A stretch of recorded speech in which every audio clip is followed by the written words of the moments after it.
이스라엘 백성들이 광야에 머물면서 했던 일은 바로 하나님의 백성으로 이제 어떻게 살아야 하는가 그 방법을 배우는 일이었습니다.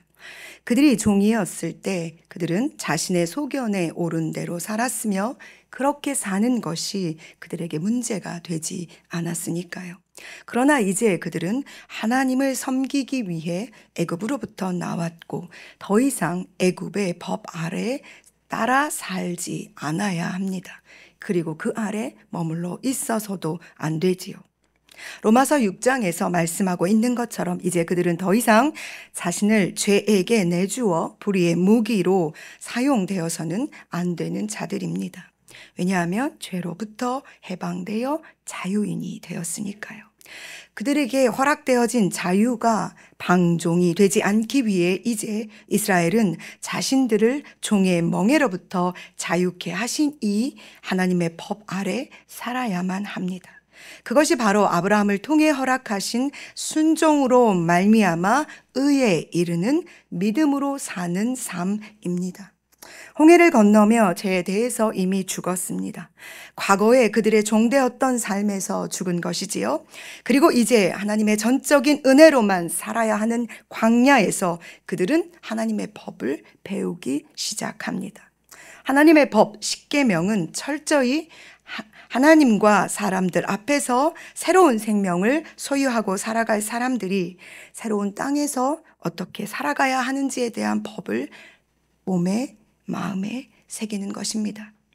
너는 나 외에 다른 신을 내게 두지 말라. 너를 위하여 새긴 우상을 만들지 말라. 너는 내 하나님의 이름을 망령되이 부르지 말라. 안식일을 기억하여 거룩히 지키라. 내 부모를 공경하라. 살인하지 말라. 간음하지 말라. 도둑질하지 말라. 내 이웃에 대하여 거짓 증거하지 말라. 내 이웃의 것을 탐내지 말라. 먼저 이스라엘 백성들은 하나님께 어떻게 예배하고 그분을 섬겨야 하는지를 배웁니다. 그들이 애굽으로부터 나온 이유가 바로 이것이니까요. 그리고 그들은 나를 넘어 다른 사람들과 어떻게 지내야 하는지를 배웁니다. 그것은 하나님의 백성으로 마땅히 하나님의 사람들을 대하는 방법이니까요. 많은 분들이 어떻게 이렇게 자세하게 반복해서 하나님께서 이스라엘 백성들을 가르치고 계시는지라고 생각하실 것입니다. 반대로 생각하면 400년 동안 종살이한 그들이 자신이 어떤 존재였는지 그 400년 동안 다 잊어버렸고 어떻게 하는 것이 하나님을 섬기는 법인지도 그들은 잊어버렸을 것입니다. 그리고 소망이, 희망이 꿈꿀 수 없는 시간 400년을 그들이 보냈기 때문에 그렇습니다.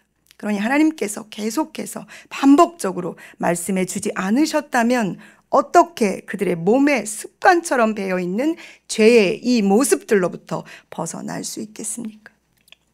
또 이들이 얼마나 이 부분에 무지하였으면 이렇게 자세하게 이렇게 긴 시간 많은 지면을 할애하여서 하나님께서 반복해서 말씀하셨겠습니까?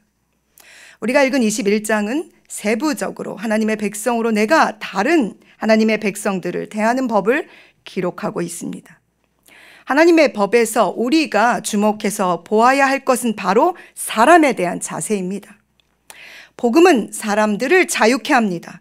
사람을 사람되게 하며 어둠에 있던 존재로서의 그를 빛으로 나오게 합니다. 그래서 복음이 있는 곳에는 생명이 있으며 누구나 아무도 예외되지 않고 복음 앞에 있을 때 그는 존귀한 하나님의 자녀가 되는 것입니다. 이것이 바로 복음의 능력이며 복음의 힘입니다.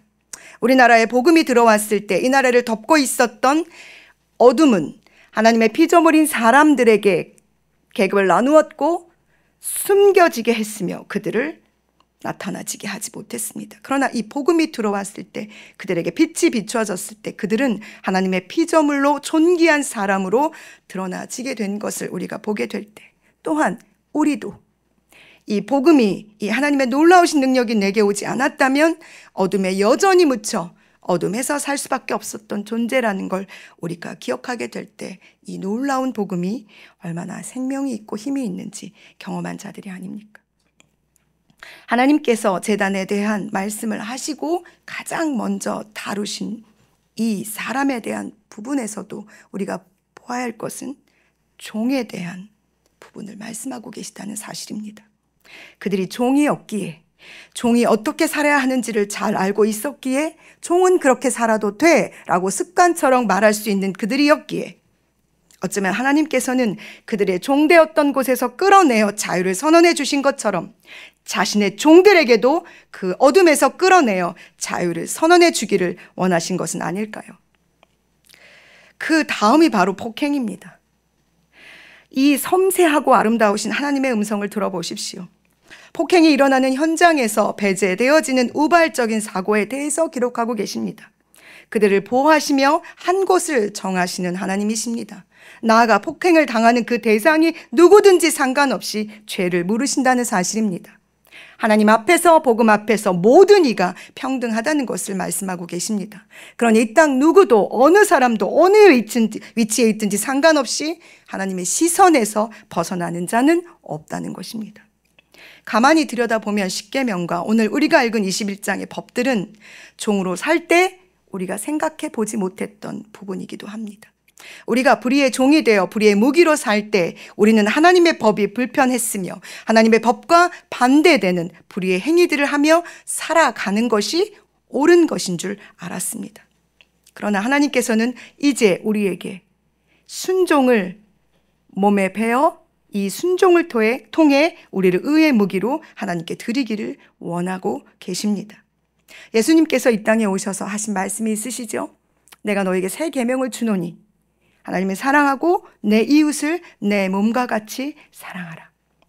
우리가 읽고 있는 출애굽의 이 광야에서의 모든 계명들은 어쩌면 하나님을 사랑하는 법과 하나님의 사람들을 사랑하는 법을 우리에게 가르치고 계시는 것이라고 생각합니다. 그러니 사랑하는 여러분, 오늘도 끊임없이 반복해서 계속적으로 우리에게 하나님을 사랑하는 법과 하나님의 사람들을 사랑하는 법을 가르치고 계시는 그 하나님 앞에 순종을 통해 의의 무기로 우리를 드려 하나님이 기뻐하시는 아름다운 자유인의 삶을 살아내는 여러분과 제가 되기를 간절히 소망합니다. 기도하시겠습니다.